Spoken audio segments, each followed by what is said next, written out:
Hello friends, हानिया study point में आपका बहुत बहुत स्वागत है। दोस्तों, आज हम आदिकाल से संबंधित 30 प्रश्नों की प्रैक्टिस सीरीज लेकर आए हैं, जो कि TGT, PGT, DSSB, LT, GIC तथा सभी एग्ज़ाम के लिए बहुत महत्वपूर्ण है। फ्रेंड्स, इससे पहले हमने चैनल पर भाग 2 अपलोड कर दिया है, आप उसे जाकर देख सकते हैं और अपनी तैयारी को बेहतर कर सकते हैं। तो आइए क्लास स्टार्ट करते हैं। प्रश्न नंबर 51, आदिकाल के काव्यों की प्रधान भाषा क्या थी? Option A Prakrit, option B Pali, option C Dingal Pingal मिश्रित, ऑप्शन डी खड़ी बोली। प्रश्न नंबर 51।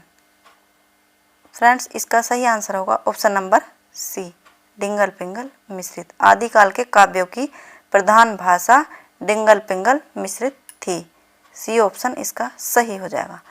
आगे चलते हैं, देखते हैं अगला प्रश्न।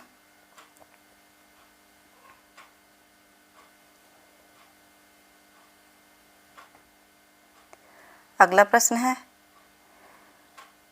प्रश्न नंबर 52, पुस्तक जल्लण हथ दे। ये सत लिख गया दोस्तों, यहाँ हथ है। हथ दे चली गज्जन नृपकाज, यह पंक्ति किस कवि से संबंधित है? किस लेखक से संबंधित है? सॉरी, कवि नहीं, यहाँ पर लेखक है। किस लेखक से संबंधित है? Option A Narpati Nalha, option B Vidyadhar, option C Chandbardai, option D Jallan. प्रश्न नंबर 52। दोस्तों, इसका सही आंसर होगा ऑप्शन नंबर सी, पुस्तक जल्लण हथ दे चली गज्जन नृपकाज, यह पंक्ति चंद्रवरदाई से संबंधित है। आगे चलते हैं, देखते हैं अगला प्रश्न। थोड़ा सा जूम कर लेते हैं। प्रश्न नंबर 53, निम्नलिखित में से कौन सा सुमेलित नहीं है? ऑप्शन ए भरतेश्वर बाहुबली रास, शालिभद्र सूरी, रेवंत गिरिरास, विजयसेन सूरी, स्थूलीभद्र रास, जिनदत्त सूरी, चंदनबाला रास, आंसू। ये रचनाएं हैं और ये कवि के नाम दिए गए हैं। इनमें कौन सुमेलित नहीं है? प्रश्न नंबर 53। दोस्तों, इसका सही आंसर होगा Sthulibhadra Ras, Jinadatta Suri, option number C. इसका ऑप्शन नंबर सी सुमेलित नहीं है। भरतेश्वर बाहुबली रास, शालिभद्र सूरी, रेवंत गिरिरास, विजयसेन सूरी, स्थूलीभद्र रास, जिनदत्त सूरी, ये गलत है। चंदनबाला रास, आंसू, और यही इसका सही आंसर होगा। ठीक है दोस्तों, आगे चलते हैं, देखते हैं अगला प्रश्न। प्रश्न नंबर 54, रणमल छंद के रचयिता कौन है? Option A Bhatt Kedar, option B Joindu, option C Madhukar कवि, ऑप्शन डी श्रीधर। प्रश्न नंबर 54, रणमल छंद के रचयिता कौन है? इसका सही आंसर होगा option number D, Shridhar Ranmal Chhand के रचयिता हैं। आगे चलते हैं, देखते हैं अगला प्रश्न। प्रश्न नंबर 55, पृथ्वीराज रासों में पृथ्वीराज के पिता कौन है? Option A Rajeshwar, option B Samar Singh, option C Anangpal, option D Someshwar. प्रश्न नंबर 55, पृथ्वीराज रासों में पृथ्वीराज के पिता कौन है? इसका सही आंसर होगा option number D, Someshwar Prithviraj Raso में पृथ्वीराज के पिता हैं। Option number D. आगे चलते हैं, देखते हैं अगला प्रश्न। प्रश्न नंबर 56, प्राकृताभास हिंदी से क्या आशय है? Option A Apabhramsha, option B Hindi, option C Prakrit, option D Pali. प्राकृताभास हिंदी से क्या आशय है? प्रश्न नंबर 56। फ्रेंड्स, इसका सही आंसर होगा ऑप्शन नंबर ए, प्राकृताभास हिंदी से आशय है, इसका आशय है अपभ्रंश। प्राकृताभास हिंदी का आशय अपभ्रंश से है। आगे चलते हैं, देखते हैं अगला प्रश्न। प्रश्न नंबर 57, गोरा बादल की कथा किसके द्वारा रचित है? Option A Dalpati, option B Narpati Nalha, option C Jatmal, option D Jallan. Gora Badal की कथा। प्रश्न नंबर 57, इसका सही आंसर होगा दोस्तों जटमल। गोरा बादल की कथा के लेखक जटमल हैं। Option number C. आगे चलते हैं, देखते हैं अगला प्रश्न। प्रश्न नंबर 58, खुमान रासो का रचयिता कौन है?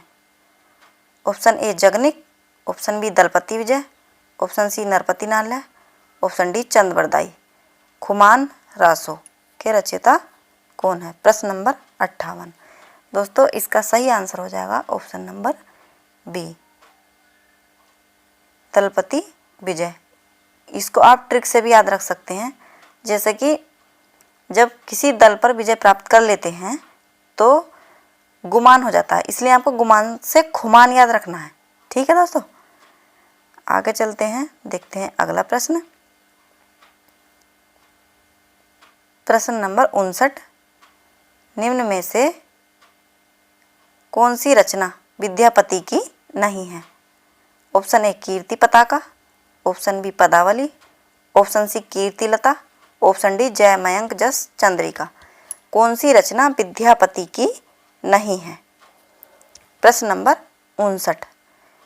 दोस्तों इसका सही आंसर होगा option number D, Jay Mayank जस चंद्रिका।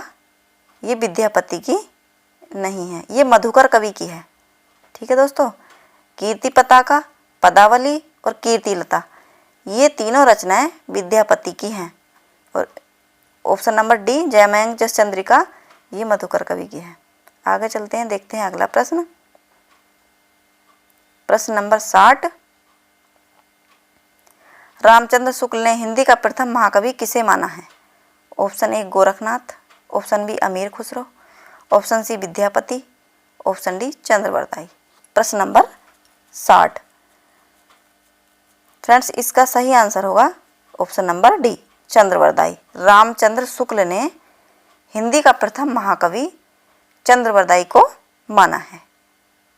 ठीक है दोस्तों, आगे चलते हैं, देखते हैं अगला प्रश्न। प्रश्न नंबर 61, बीसल देव रासो के रचनाकार कौन है?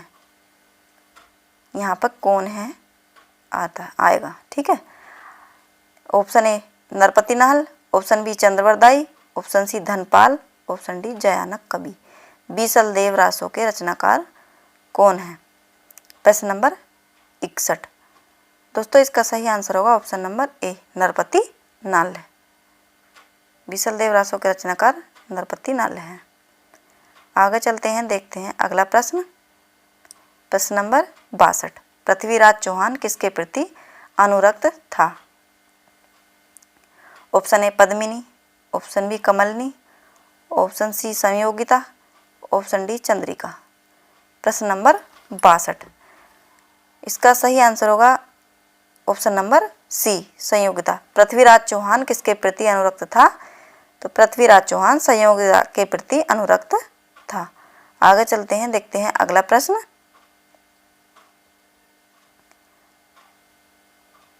प्रश्न नंबर 63, नाथ संप्रदाय में हठ योग का क्या अर्थ है? ऑप्शन ए कठिन साधना, ऑप्शन बी अडिग योग साधना, ऑप्शन सी हठ पूर्वक योग, ऑप्शन डी है का अर्थ सूर्य तथा ठे का अर्थ चंद्र दोनों का योग। प्रश्न नंबर 63। फ्रेंड्स इसका सही आंसर होगा ऑप्शन नंबर डी, नाथ संप्रदाय में हठ योग का अर्थ है हा का अर्थ सूर्य तथा ठा का अर्थ चंद्र दोनों का योग। Option number D. आगे चलते हैं, देखते हैं अगला प्रश्न। प्रश्न नंबर 64, निम्नलिखित में से किसका संबंध सिद्ध साहित्य से नहीं है? Option A Sarahpa, option B Kukripa, option C Sabarpa, option D Gopichand. प्रश्न नंबर 64, निम्नलिखित में से किसका संबंध सिद्ध साहित्य से नहीं है? इसका सही आंसर होगा option number D, Gopichand. Sarahpa, Kukripa और सबरपा इन तीनों का संबंध सिद्ध साहित्य से है, और गोपीचंद जो हैं ऑप्शन नंबर डी, इनका संबंध सिद्ध साहित्य से नहीं है। आगे चलते हैं, देखते हैं अगला प्रश्न। प्रश्न नंबर 65, राउरबेल किस तरह की रचना है? प्रश्न नंबर 65, ऑप्शन ए गद्य पद्य मिश्रित चंपू, ऑप्शन बी शुद्ध काव्य, ऑप्शन सी नाटक, ऑप्शन डी प्रेमाख्यानक काव्य। प्रश्न नंबर 65, राउरपेल। राउरपेल गद्य पद्य मिश्रित चंपू काव्य है। ऑप्शन नंबर ए। फ्रेंड्स इसका ऑप्शन नंबर ए ठीक होगा। राउरपेल गद्य पद्य मिश्रित चंपू काव्य है। आगे चलते हैं, देखते हैं अगला प्रश्न। प्रश्न नंबर 66,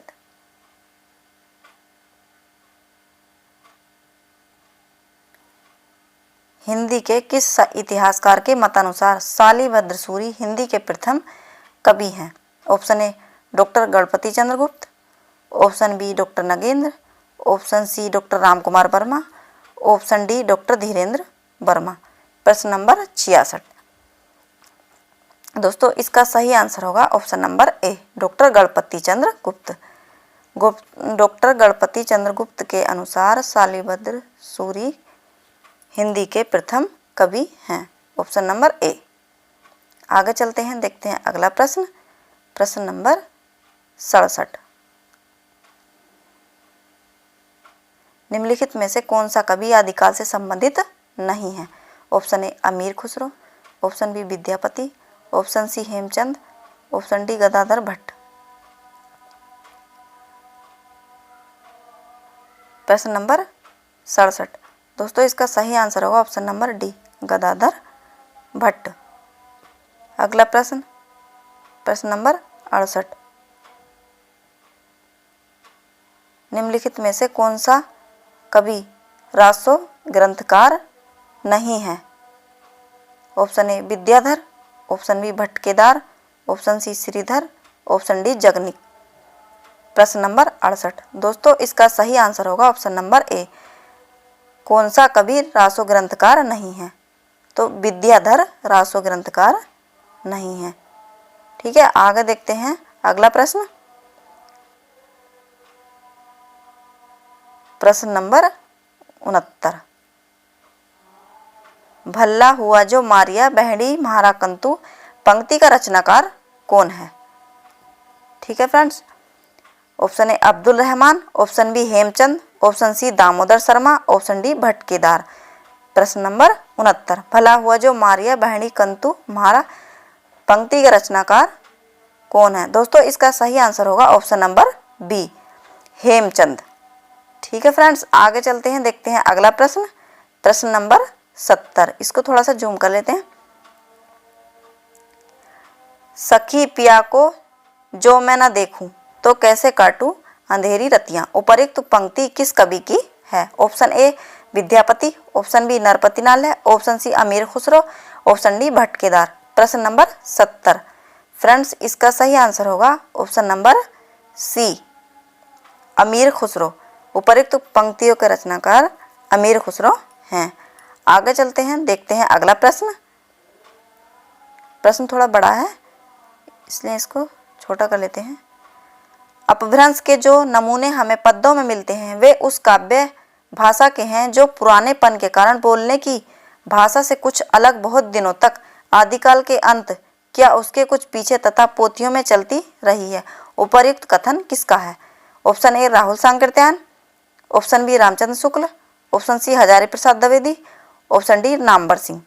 प्रश्न नंबर 71, उपर्युक्त कथन किसका है ये बताना है दोस्तों। इसमें इसका सही आंसर होगा ऑप्शन नंबर बी, उपर्युक्त कथन रामचंद्र शुक्ल का है। ठीक है, आगे चलते हैं, देखते हैं अगला प्रश्न। प्रश्न नंबर 72, निम्नलिखित में से कौन सा रासो काव्य नरपति नालय द्वारा रचित है? Option A Bisaldev Raso, option B Parmal Raso, option C Khuman Raso, option D Prithviraj Raso. प्रश्न नंबर 72। दोस्तों इसका सही आंसर होगा option number A, Bisaldev Raso Narpati Nalha द्वारा रचित है। आगे चलते हैं, देखते हैं अगला प्रश्न। प्रश्न नंबर 73, निम्न में से नाथ साहित्य की कौन सी विशेषता नहीं है? ऑप्शन ए रामायण तथा महाभारत से संबंधित कथाओं का साहित्य में समावेश, ऑप्शन बी चित्त शुद्धि तथा सदाचार में आस्था, ऑप्शन सी गुरु महिमा, ऑप्शन डी उलटवासियां। प्रश्न नंबर 73, निम्न में से नाथ साहित्य की कौन सी विशेषता नहीं है? फ्रेंड्स इसका सही आंसर होगा ऑप्शन नंबर ए, रामायण तथा महाभारत से संबंधित कथाओं का साहित्य में समावेश। ये इसकी विशेषता नहीं है। आगे चलते हैं, देखते हैं अगला प्रश्न।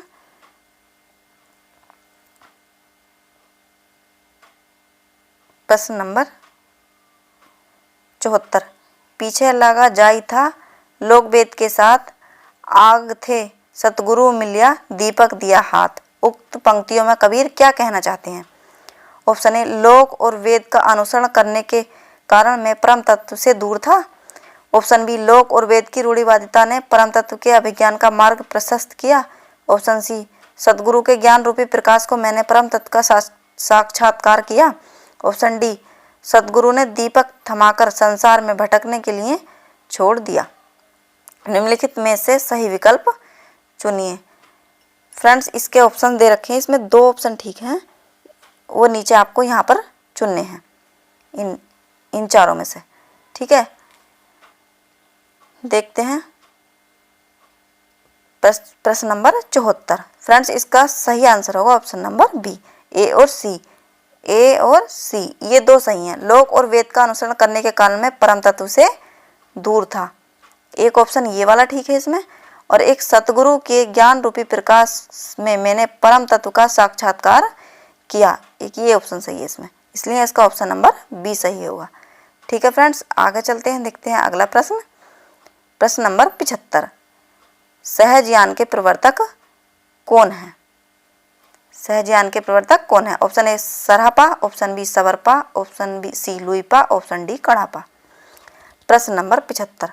फ्रेंड्स इसका सही आंसर होगा ऑप्शन नंबर ए, सहजयान के प्रवर्तक सरहपा हैं। इसको आप ट्रिक से याद रख सकते हैं, सा से सहजयान और सा से सरहपा, क्योंकि इस वाले में भी बड़ा सा आ रहा है, इसमें छोटा सा आ रहा है। ठीक है, आगे चलते हैं, देखते हैं अगला प्रश्न। प्रश्न नंबर 76, संदेश रासक के रचयिता कौन है? Option A Amir Khusro, option B Abdul Rahman, option C Lakshmidhar, option D Hemchand. प्रश्न नंबर 76, संदेश रासक के रचयिता कौन है? फ्रेंड्स इसका सही आंसर होगा option number B, Abdul Rahman Sandesh Rasak के रचयिता हैं।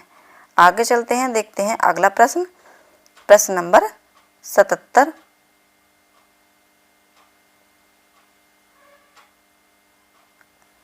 विद्यापति की कौन सी रचना अभी तक संपादित होकर प्रकाशित नहीं हुई है? Option A Kirtilata, option B Kirti Pataka, option सी पदावली, ऑप्शन डी इनमें से कोई नहीं। प्रश्न नंबर 77, विद्यापति की कौन सी रचना अभी तक संपादित होकर प्रकाशित नहीं हुई है? फ्रेंड्स इसका सही आंसर होगा ऑप्शन नंबर बी, कीर्ति पताका अभी तक संपादित होकर प्रकाशित नहीं हुई है। ठीक है, आगे चलते हैं, देखते हैं अगला प्रश्न। प्रश्न नंबर 78, आत्मबोध किसकी रचना है? Option A Jalandhar Nath, option B Gorakhnath, option C Matsyendra Nath, option D इनमें से कोई नहीं। प्रश्न नंबर 78, आत्मबोध किसकी रचना है? फ्रेंड्स इसका सही आंसर होगा गोरखनाथ। आत्मबोध गोरखनाथ की रचना है। आगे चलते हैं, देखते हैं अगला प्रश्न। प्रश्न नंबर 79, 79। ठीक है, माधव हम परिणाम निराशा, यह पंक्ति किस कवि की है? सुंदरदास, विद्यापति, सूरदास या रसखान? प्रश्न नंबर 79। दोस्तों इसका सही आंसर होगा option number B, Vidyapati. Madhav हम परिणाम निराशा ये विद्यापति की पंक्ति है, ऑप्शन नंबर बी सही हो जाएगा इसमें। आगे चलते हैं, देखते हैं अगला प्रश्न। प्रश्न नंबर 80, बोधगान ओ दोहा का संपादन किसने किया है? ठीक है friends, option A Rahul Sankrityayan, option B Suryakant Shastri, option C Prabodh Chand Bagchi, option D Haraprasad Shastri. Bodhgan O Doha का संपादन किसने किया है? प्रश्न नंबर 80, इसका सही आंसर हो जाएगा दोस्तों option number D, Haraprasad Shastri ने बोधगान ओ दोहा का संपादन किया है। ठीक है, तो दोस्तों ये थे आज के आदिकाल से संबंधित 30 प्रश्न। आपको कैसे लगे हमें कमेंट करके ज़रूर बताएं कि आपने 30 में से कितना स्कोर किया। और चैनल पर नए हैं तो चैनल को सब्सक्राइब लाइक ज़रूर करें ताकि आने वाली सभी वीडियो की नोटिफिकेशन समय पर मिल सके। और वीडियो को अपने दोस्तों में शेयर ज़रूर करें। धन्यवाद।